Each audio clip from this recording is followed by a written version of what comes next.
నీ గురించి మేం కాదు. రెండోది మీ భార్య గురించి ఏ రోజు కూడా ఏ ఒక్కరు కూడా అగౌరవంగా మాట్లాడదు. ఎవడో అగౌరవంగా మాట్లాడదు, నువ్వు చెప్పుకుంటున్నావు.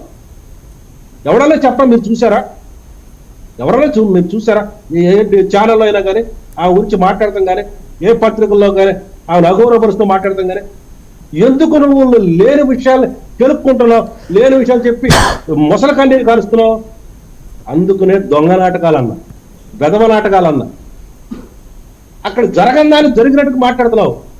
పవన్ కళ్యాణ్ గారిని నువ్వు ఏ రకంగా మాట్లాడావు? అరే ఓరే కురే అన్నట్టుగా మాట్లాడేవే. నేను నీ భాషలో ఇప్పుడు మాట్లాడితే మా చిన్నప్పటికి పోర్షన్ పొడుచుకోవచ్చు. నేను నీ భాషలో మాట్లాడతావు అసలు అవసరం అయితే. అసలు భాష ఏంటో తెలుసా? అనవసరం మాటలు అన్నేసి నేను ఇట్లా మాట్లాడాలనుకుంటున్నాను కానీ నాకు సంస్కారం అడ్డు వస్తావు, ఆ మాట మాట్లాడలేకపోతున్నారు అంటాడు.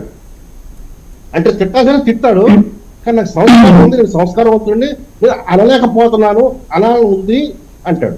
ఓకే, ఇప్పుడు నేను కూడా అట్లా మాట్లాడతా. ఓకే, సాయి ప్రసాద్ గారు ఏంటి కడప సీన్ ఏంటి? ఎంపీడీఓకి గాయాలైనవి అని చెప్పి వైసీపీ వాళ్ళు కొట్టారని వెళ్తున్నారు, దీని మీద వెళ్ళారు కానీ మిగతావన్నీ కూడా ఎక్కడికి పోయినాయి, ఇదేదో హైడ్రామా అని చెప్పి వైసీపీ మాట్లాడే పరిస్థితి.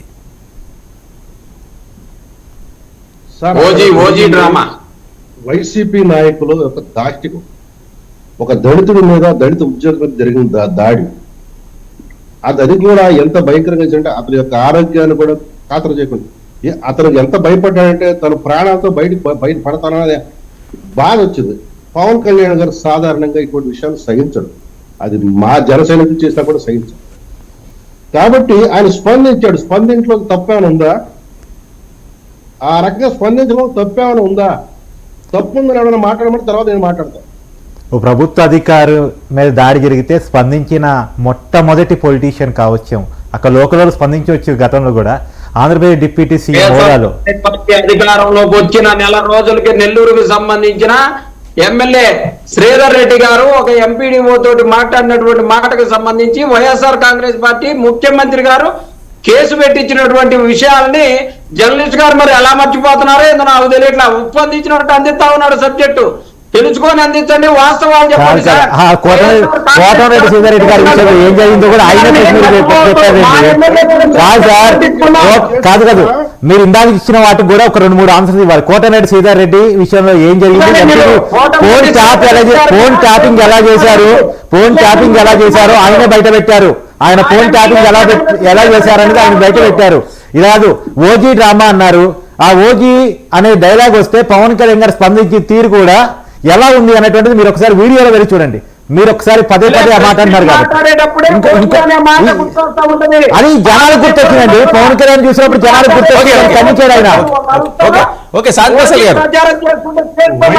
వాళ్ళ మాటలకు సమాధానం చెప్పాలని ప్రయత్నం ఎవరు చేస్తారు? ఎందుకంటే వాళ్ళ ఎల్పీ రికార్డు పొలుపు కట్టేసిన ఆవులు అంటాడు, అక్కడక్కడే తిరుగుతుంటారు, మనం ఆ ఉత్సవం ఆడడానికి ప్రయత్నం చేస్తారు. కాబట్టి ఇప్పుడు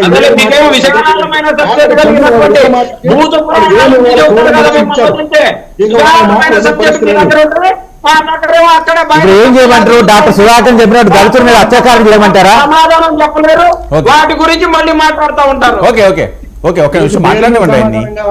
దేని మీద సమాధానం కావాలా?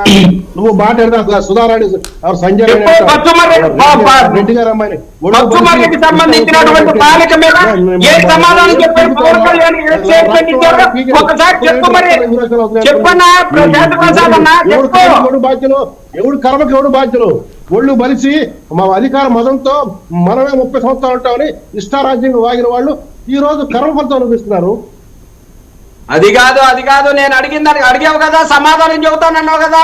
మచ్చుమర్రిలో బాలిక మీద జరిగినటువంటి రేపు పవన్ కళ్యాణ్ ఎందుకు నోరు మోసుకున్నారు? ఎందుకు నోరు మోసుకున్నారు అని అడుగుతా ఉన్నాడు.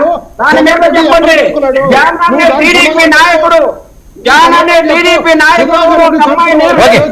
ఎందుకంటే ఆ విషయం మీద మాట్లాడలేదు. పవన్ కళ్యాణ్ గారు సొంత నియోజకవర్గమే కదా. పెద్ద పత్రికలాగా దళితులు సుధాకర్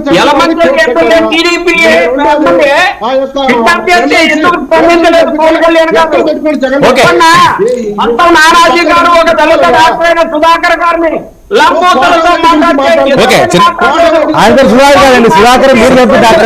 చిన్నప్పటి గారు ఒక నిమిషం.